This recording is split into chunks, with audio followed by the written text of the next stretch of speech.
वैरागड तालुका आरमोरी जिल्हा गडचिरोली येथील विराट राजाच्या नगरीमध्ये आपण पांडव मंदिराच्या या ठिकाणी आलो आहे। अतिशय घनदाट जंगलामध्ये असलेले हे पांडव मंदिर, या पांडव मंदिरामध्ये खरं तर ज्यांना माहिती आहे तर या ठिकाणी ते पाहण्यासाठी येतात।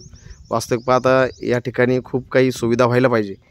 इथे पांडवांचे 5 घोडे होते असं सांगतात, परंतु आता मात्र 3च शिल्लक आहेत। पांडवांच्या मूर्त्यासुद्धा या ठिकाणी होत्या, परंतु त्या देखील काही समाजकंटकांनी किंवा काही दुष्कृत अगदी दुर्बुद्धी असलेल्या लोकांनी त्या फोडून बाजूला टाकल्या, कारण इथे संरक्षण नसल्यामुळे या ठिकाणी त्या मूर्त्यांचं जतन होऊ शकलं नाही।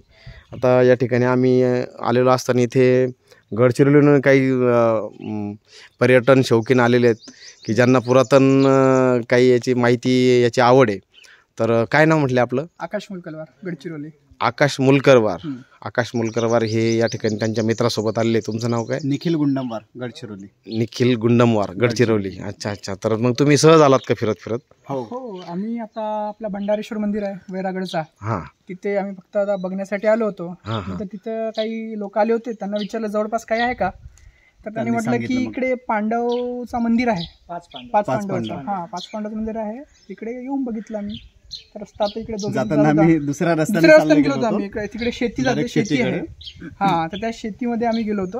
तिथे काय, तिथे शेती काहीच नाही, आम्हाला वाटलं तो आहे रस्ता। अच्छा अच्छा। मग आता आम्ही इकडून आलो।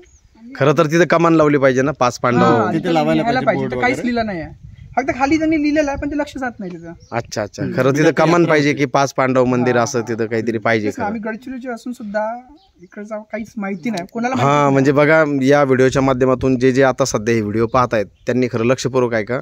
खरं तर गडचिरोली जिल्हा हा आदिवासी जिल्हा म्हणून जास्त प्रसिद्ध आहे आणि गडचिरोली म्हणजे अगदी मागासलेला वगैरे, परंतु तसं काही नाही आहे। मी गेली 7-8 वर्षापासून विदर्भामध्ये येतो आणि गडचिरोली जिल्ह्यामध्ये माझ्या भागवत कथा वगैरे या ठिकाणी होत असतात।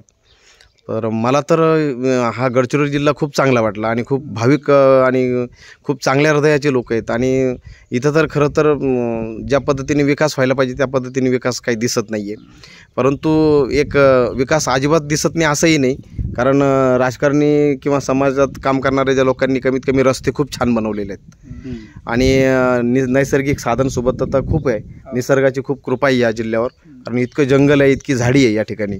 तर वाईट काही नाही, खूप चांगलं काही आहे, परंतु ते जतन करणं खरं तर गरजेचं आहे। आता हे गडचिरोलीला राहतात, काय म्हटले नाव? आकाश भाऊ। तर आकाश भाऊ गडचिरोलीला राहतात, पण त्यांना कल्पना नाही का इथं पांडवांचं मंदिर आहे, पांडव इथं अज्ञातवासात होते। ते माहिती होतं पण असं इकडे मंदिर वगैरे आहे नव्हतं माहिती। अच्छा, पांडव इथे अज्ञातवासात होते वगैरे ते माहिती, इथे विराट राजा।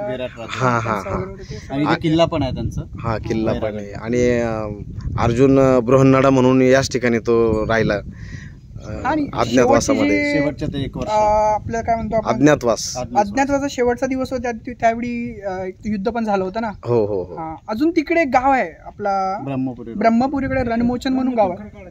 हा, खरकाडा। हा, तिथला शेवटचा तो युद्ध झाला होता। काय गावाचं नाव होतं? रणमोचन। हा, रणमोचन, खरखडा। तिथे म्हणजे कौरवांनी यांना ओळखलं होतं की हे 5 पांडव आहेत म्हणून। अच्छा अच्छा अच्छा। पण तो दिवस पलटून गेला होता, म्हणजे पूर्ण सूर्यास्त झाला होता आणि ते सगळे वर्ष संपले होते।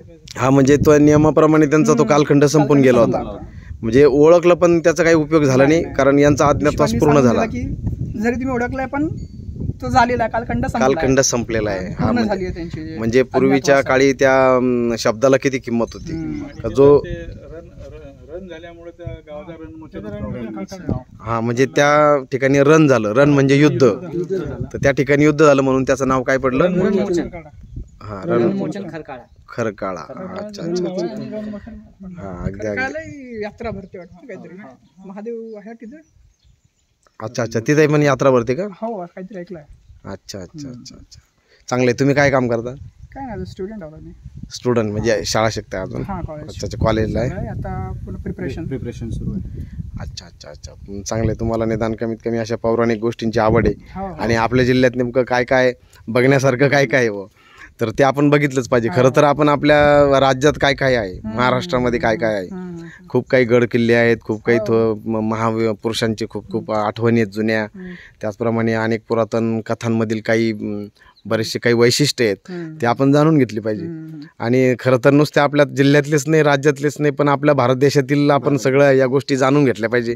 कारण आपलं आयुष्य खूप थोडं आहे हो, हो. आणि त्या थोडक्या आयुष्यामध्ये आपल्याला आपलं कर्मही करायचं आहे, आपला प्रपंच करायचा आहे, त्याच्यात परमार्थही करायचा या आहे. गोष्टी जपल्या पाहिजे आपल्या ज्या आध्यात्मिकच्या मार्गाला लागायला पाहिजे. हो. लोक आता भौतिकच्या मागे लागले आहेत. हो, आता ते कल्चर, वेस्टर्न कल्चर लोक हे करत आहेत, पण ज्या गोष्टी आपल्या आहेत, ज्या जे काही आपले आपल्याला आध्यात्मिक आधीपासून जे शिकायला चालत मिळते. आहेत त्या गोष्टी आपण सोडतोय. अच्छा अच्छा अच्छा अच्छा. म्हणजे खूप छान वाटलं. म्हणजे अगदी आम्ही आलो तर इथं बघायला, तर आम्हाला असं वाटलं की आपण वेडे काय इथं आलो पाहायला, परंतु आपल्यासारखे व्हिडिओ अजून आहेत. आणि मला असं वाटतं की याला वेडं पण म्हटलं तरी काही वावगं नाही, परंतु हे वेडं पण चांगल्यासाठी आहे.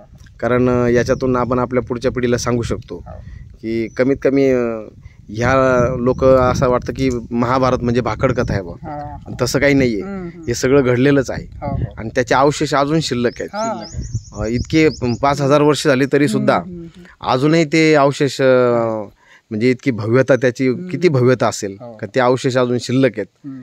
तर हे आपण बघितले पाहिजे. खूप छान वाटलं तुम्ही इथे भेटलात. तर आपण हे जो चॅनल आता सध्या जे बघतायत त्या सर्व दर्शकांना मी सुरासी महाराज रामकृष्ण हरी करतो. आपण असेच नवीन नवीन व्हिडिओ पाहण्यासाठी चॅनलला लाईक करा, शेअर करा.